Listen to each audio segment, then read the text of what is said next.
برادر گرامی، در ارتباط به خود ارضایی یا استمناء سوال کردین که آیا حرام هست یا حرام نیست.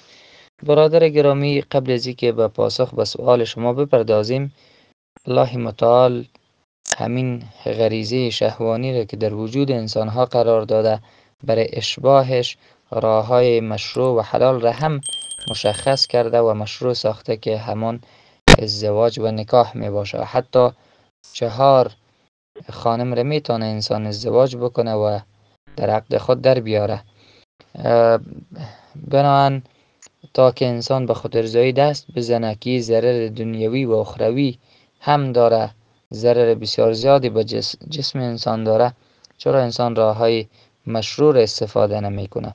به هر صورت برادر گرامی، خود ارضایی حرام هست. جمهور علما، اکثر اهل علم غیر حرام میدانند.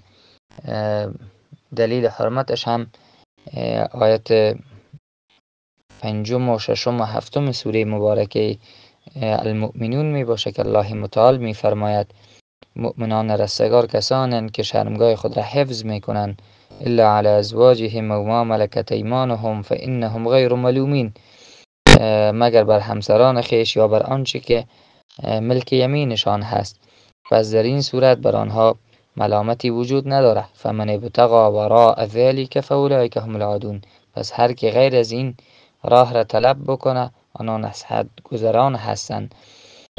و همچنان الله متعال در سوره مبارکه نور آیت 33 می فرماید که ولیستعفف الذین لا یجدون نکاحا حتی یغنیهم الله من فضله، پس باید پاک دامنی پیشه بکنن کسانی که راهی را برای ازدواج نمیابند تا اینکه الله متعال سوی فضلش آنها را بی‌نیاز بسازه.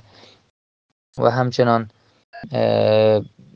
احادیث دیگری هم در ارتباط وجود داره. اگر ازدواج کرده نمیتونیم، راهش بیست که ای نبی علیه السلام میفرماد که ای جماعت جوانا، هر کسی از شما توانایی ازدواج را داره باید ازدواج بکنه، چرا که انسان را از حرام حفاظت میکنه، و کسی که توان ازدواج را نداره باید که روزه بگیره، چون روزه او را از حرام نگاه میداره و شهوت انسان را کم میسازه.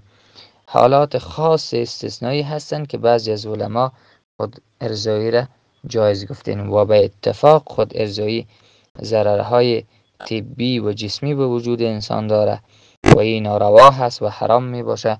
باید از انسان مؤمن اجتناب بکنه. الله متعال همه و شما را محفوظ بداره. السلام علیکم و رحمت الله.